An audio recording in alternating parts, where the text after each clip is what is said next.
But I think, first of all, it's just being there for them, hearing the experience. I would not encourage, this would be the case, so I'll say this, you asked specifically about that. Let's take it out of the same-sex attracted, and then I'll bring it back to it. Whenever someone is struggling with a sin, right, they have an inclination towards a sin, you should never, it's never practical, unless they are super, super disciplined, to encourage them to just kind of get close to it, right? So it is not going to be an act of love if you know that someone is struggling with being attached to drinking. Not good for you to take them to an open bar for their birthday, right? And just say like, well, maybe you could just platonically look at the alcohol. Right? So, and I would say the same thing. Like, when you guys, I think all of you were going to become priests and nuns. We discussed this. So, but if any of you know someone who gets married, this is going to be the case. Talk to any married person. And priests. You will fall in love. Like, you will become infatuated with someone who is not your spouse at some point in your life, right? Because we are not always in control of our feelings. But you are always in control, by God's grace, of what you do with those feelings, right?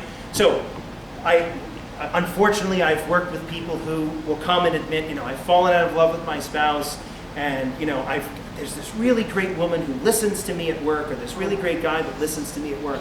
And I just feel so much comfort going, over to her house after, and just kind of like just venting about the day and sharing. And I would be a very bad priest if I said, I'm really happy that you found that. Just keep it platonic and stay as long as you want, right? Because what do we say in the act of contrition? I will avoid the near occasion of sin, right? So you never want to encourage people to sin or encourage them to be in the near occasion of sin. So let me loop this around back to you. If a person is not living a very disciplined life when it comes to their sexuality, not saying that they can't have friends, but if a person is sexually attracted to someone and they're not going to be able to be with that person for whatever reason, either they're married, right, or they're same-sex attracted and they can't have that relationship, encouraging them in the short term to have platonic relationships with that is probably putting them in a near occasion of sin. So that's one of the times when you just have to speak the hard truth of, hey, you're dealing with stuff, it's probably not prudent for you to go into this relationship because it's going to lead you to a place and you're just going to be all torn up about things, and it's going to be harder for you to live for Christ when you have this relationship in your life. That's a hard thing to tell. But when you're a friend and you've been there through the good times and bad, you can speak those words, and if they know that you're not running anywhere, you're not going anywhere, then it might be a little bit easier. Yes, sir. So my personal theory behind the rapid onset gender dysphoria, one person in the group will come out as something, and magically the rest of the group also just develop gender dysphoria. I think, at least from what I've seen, it mostly comes down to a crisis of loneliness and a fear of not even being ostracized, but just being different. And I think even outside of just the whole sexuality thing, there is very noticeably a crisis of loneliness in the church, specifically within my generation. Mm-hmm. Even going to student villages at third Catholic college, I was shocked and pretty disgusted. And when I went there, I started meeting people. There are so many people that come from broken homes, and I probably know more people even there that come from bad home situations than strong Catholic families. So how do you have like any advice or something? Yeah, I don't know if you all heard all that, but he spoke very well. He said that in his experience, and in your humble opinion, you said, so you got humility, which is good, yeah. But he said that a lot of this desire to identify yourself as something stems from loneliness and can be traced back to loneliness. And I think, again, looking at it, I'm not a psychologist, so I couldn't trace any of that. But I think, spiritually speaking, I think that is the case. I think there is, in my experience, dealing with people who, especially the rapid onset gender dysphoria, people that come out as trans, in my experience, usually transgenderism, like identifying as someone of the opposite sex, is the last, or one of the last points in a long line of mental health issues where the person is completely out of control. And this is finally one thing that will allow them to belong, right? It's very rarely like, I hate that God, I'm doing this to defy God. It usually is genuinely a struggle to find a place where they can set their roots down and not be constantly tossed around, emotionally, psychologically, within their families, spiritually. And I think you are right. There's a lot of loneliness in our world. Some of you may feel lonely, right? Some of you may have family members that feel lonely. I think a lot of it is because there's, again, Mother Teresa, she's one of my favorites, but she would talk about how when she would come to the United States, she said it was when she arrived, she was talking in New York, giving an address in New York. And here she was surrounded. Whenever Mother Teresa would come, like all of these rich people would like come out of the woods. We would want to give you billions of dollars. So she would, it's Mother Teresa. It was like 5 foot nothing, and she would be sitting in these rooms filled with like millionaires and, as Bernie said, millionaires and billionaires. Bernie Sanders? No? Okay.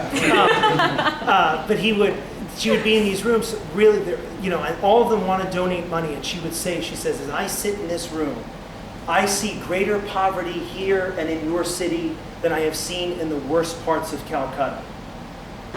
So, in Calcutta, people were dying on the streets. They had no money, no food, dying of starvation. And she was saying it because there was a poverty of love. That was what she said. Brokenness within families. People would use, and families do this all the time, because we have to work a lot to sustain a really high standard of life.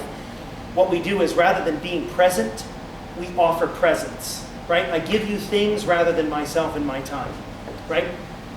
So the answer is yes. Does it come from loneliness? Yes. How do you deal with it? Is greater love for God, greater love for your family. And when all of your friends get married, you will be best men and best women again because you're priests and nuns. But when you guys have families, make sure that you are spending lots of time with your spouses and lots of time with your kids. The only way, this is true in the life of faith. One of the most difficult things about being Christian is Jesus' teaching on forgiveness. Because what does Jesus say? There's going to be a ton of people that are going to come at you and do terrible things to you. And your only response as a Christian, the only option you have as a Christian, is you must forgive them and end the cycle of violence. You have to do it. Because in Jesus' mind, all of the evil in the world is meant to stop with Christians. Because our response is only to love the person, to take the hit, and to forgive. Whatever it is, to forgive completely and unconditionally. To be merciful as the Father in heaven is merciful. How do we deal with loneliness? First of all, we have to process through what are the wounds that we have? What's the loneliness that we have? And then when you guys have families, you have to be the barrier. You have to make sure that you're not prioritizing work over family life. If you have to be poor in order to have a great family, do it, right? My brother would always say, my brother is in religious life, so he's taken a vow of poverty. The car I had before he gave to me for $1, and he couldn't keep the dollar. So, yeah. So anyway, but what he says, you never find U-Hauls following hearses, right? There are no pockets in burial shrouds. When you die, the only thing you take with you is the names of the people that you help lead to heaven. That's the only thing that goes with you, right?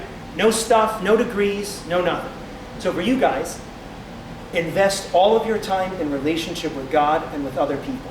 Spend no time investing in things, property.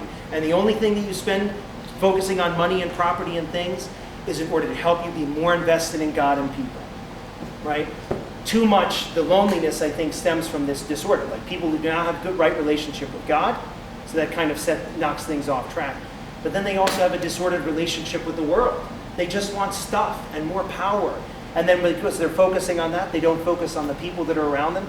And then there's all sorts of problems that stem from that. So, did I answer? Well, yeah. Yes. How do you deal with loneliness, which I agree is a big thing? Have good families. And if you have issues in your own families right now, try to be a person that starts bringing solutions into your home. Oh, wow. Okay. Other questions, or do we have to go up and pray? It's up to you guys. Okay. More questions? All right. Like I said, there are more things and presentations about this with